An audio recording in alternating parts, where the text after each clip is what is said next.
Lepiaca kotva Baumit Star Trek, revolučné kotvenie tepelnoizolačných systémov.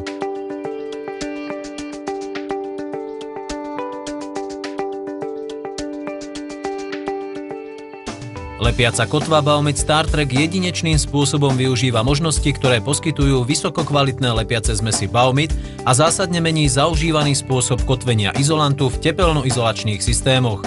Lepiaca kotva je na rozdiel od tradičnej rozpernej kotvy umiestnená pod izolantom a samotné kotvenie izolantu k nosnému podkladu zabezpečuje dokonale pevný lepený spoj, ktorý sa vytvorí medzi tanierom kotvy a izolantom prostredníctvom vysokokvalitnej lepiacej hmoty.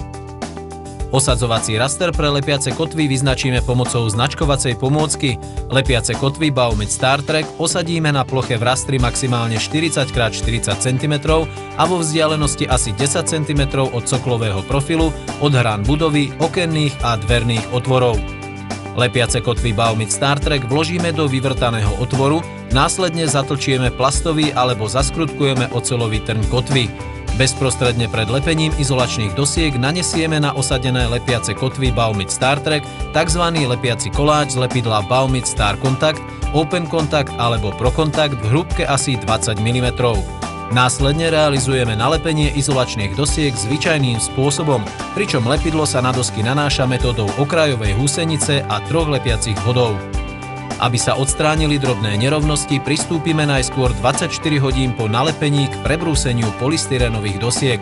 Po očistení povrchu vytvoríme výstužnú vrstvu tepelnoizolačného systému zvyčajným spôsobom. Po vyzretí výstužnej vrstvy nanesieme základný náter a následne tenkovrstvovú prefarbenú omietku ako konečnú povrchovú úpravu.